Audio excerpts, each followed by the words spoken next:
Sinibingelele sinamukele bantwana bakwethu, umkhulu nogada lo. Sisaqhubeka nalo uhlelo lethu siza abantu ngempande yakithi, imithi yakithi. Kunemithi engiyiphethe la ebaluleke kakhulu ngani zakwethu. Sizochaza yona ukuthi izokusiza kanjani empilweni yakho. Kahle kahle zizosiza lo muntu lo othi yena wathwasa izinto zakhe zimnyama, usola ukuthi ugobela wakhe wamthwebula noma usola nje ukuthi inhlahla yakhe ithwetshuliwe kuwena ayisekho kuwena. Ngizokusiza ngane yakwethu ukuze ukwazi ukuthi ubuyise izinto zakho noma ubuyise inhlahla yakho. Lo mkhuba esizokwenza umkhuba omncane kodwa ojulile. Ngizocela ukuthi uma wukuthi awunalo ilungelo lokushisa impepho noma lokukhuluma emsamo ungawenzi lo msebenzi. Lo msebenzi uqondene nomuntu okwaziyo ukuy'khulumela emsamo, ikakhulukazi njengomuntu osuke ethwasile kodwa manje umsebenzi awukho ngesimo sokuthi wathwetshulwa noma wavalwa. Kuphoqa ukuthi lowo muntu lo abe nawo umsamo wakhe, angakwazi ukungabi nawo umsamo wakhe. Okunye uma kuwukuthi mhlambe ninenkinga-ke emndenini naxabana nahlukana phakathi akasekho umuntu onimele, uyakwazi ukwenza lo shundo engizokhuluma ngawo. Uwenze phansi kwesihlahla noma entabeni, kukuwena-ke ukuthi iyiphi i-space esi-right for wena. But angirekhomende ukuthi ukwenzele ekhaya lakho noma endaweni yakho ohlala kuyona ngoba kungenzeka ukuthi le mithi ababekuvala ngayo noma bekuthwebula ngayo ikhona kulelo gceke, so kuzoba nzima ukuthi le nto ozama ukuyenza yenzeke. Okay, inhloso yethu angithi ukubuyisa inhlahla yakho noma ukubuyisa ithongo lakho, ukubuyisa izinto ezinhle kuwena ezaduka noma ezathathwa ngabantu ngesandla sokunxele. Sizodinga-ke into yokuqala yethu ebaluleke kakhulu ekuxhumaneni nemimoya okuyimpepho ngani zakwethu. Kuzofanele sithole impepho ukuze sikwazi ukuthinta imimoya. Mina njengomnguni ngizothinta nayo impepho yamangoni. Mhlambe wena uliwele uzodinga impepho yamawele, kumbe mhlambe olunye uhlobo lezizwe zehlukene ney'mpepho ngokwehlukana kwazo. But uma wukuthi awu-understand isimo sakho ukuthi simo kanjani noma ufuna ukwenza into e-powerful, ungazihlanganisa zonke iy'mpepho ozaziyo ukuze ukhande lo shundo. Impepho izoba ningi kulo shuni wakho, bese uthola lo muthi abathi uvuma omhlophe, uvuma lo ngani zakwethu omhlophe. Uzothola yena uzokwenza ukuthi idlozi livume noma izinto zakho zivume noma lezi iy'celo zakho ozicela zivume zingaphiki ngani zakwethu. Umsebenzi wawo-ke lo muthi lo. Bese uphinda ungitholela intumbadlozi. Nginexolo-ke leya, anginayo intumbadlozi eyiqabunga, nginexolo.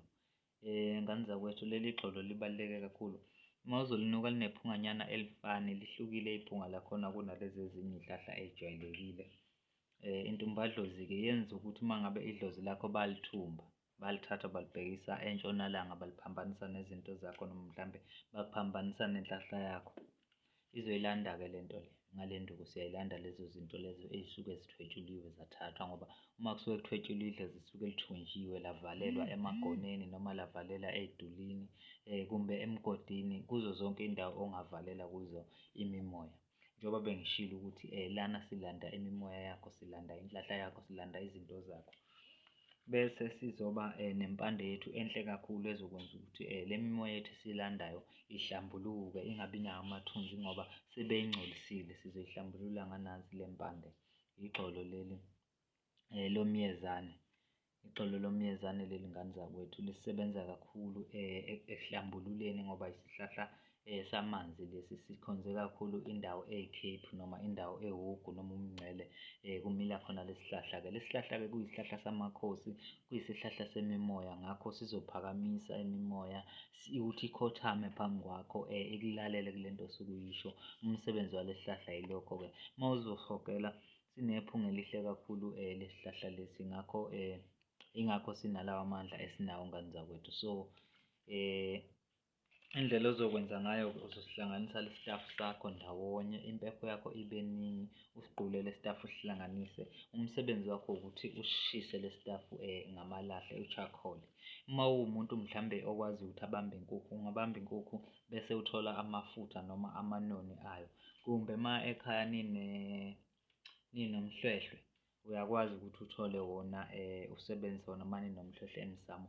Kodwa leyo nto leyo kofanele nivumelane nabasekhaya abadala uma wukuthi bakhona, nivumelane ngakho ukuthi nifisa ukucela inhlahla yokulanda inhlahla ukuze ithongo linibheke. Kungabi ukuthi le nto yenziwa ingane nje ngaphandle kokucabanga ngoba njengoba niy'bona lezi nduku ngendlela ey'hlanganiswe ngayo ingakwenza ukuthi unukwe ekhaya ube umuntu ophatha amanzi amnyama ngobani ulithatha idlozi ukuthi ulenza lilalele wena la kahle kahle, kodwa awuliphoqi, usuke ulicela la ngendlela e-right.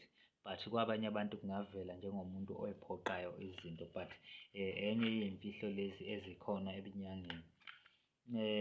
Uma wukuthi uyabona mhlawumbe ukuthi le nto ingaphezu kwakho ukuthi ungazenzela yona, ungakwazi ukungithinta ngikwenzele yona le nto le, ngikulungisele yona. But umsebenzi obucayi lo ngani zakwethu, umsebenzi onamandla kakhulu.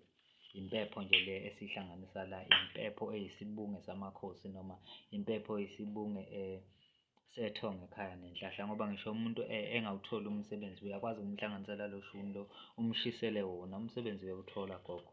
Kufana noma umntwana mhlambe izinto zakhe zimnyama zinga-understand-eki, zingalungi ngisho nizama ini nani nani, niyakwazi ukuthi nimshisele kulo shuni. Kodwa uma ngabe ephandliwe kuleso sibongo, kufanele kube umuntu ophandliwe, owemukeliwe ngendlela, wakhungwa kuleso sibongo leso ngaphambi nimgcinele lo msebenzi lo. Ngani zakwethu into ejule kakhulu le, ungayibuka nje wena kuzihlahla engathi zi-light kanti iy'hlahla ezenza ukuthi lo muthi ube powerful kakhulu ilezi iy'hlahla zombili. Intumbadlozi nomyezane izona hlahla ezenza ukuthi le nduku yethu ibe namandla engangokuba akuvumelekile ukuthi umuntu oyingane noma umuntu onga-understand-i ngale nsebenzo ayenze le nto le. Angibambela ngani zakwethu, angibambela ngingandi kakhulu ngoba ezinye zezinto zizimfihlo. Ngisuke nje nginipha nje ulwazi njengey'ngane zakwethu ngoba angifisi ukuthi kube khona abantu abaphethe umuthi bewuphathe ngamanga noma ngenkohliso. Umuthi zehluphe ngolwazi lawo, uma ungenalo ulwazi lufune uzolithola. Awuvuki usewazi, uyahlupha ngolwazi ukuze ukwazi u-understand-a. Thokoza bogogo.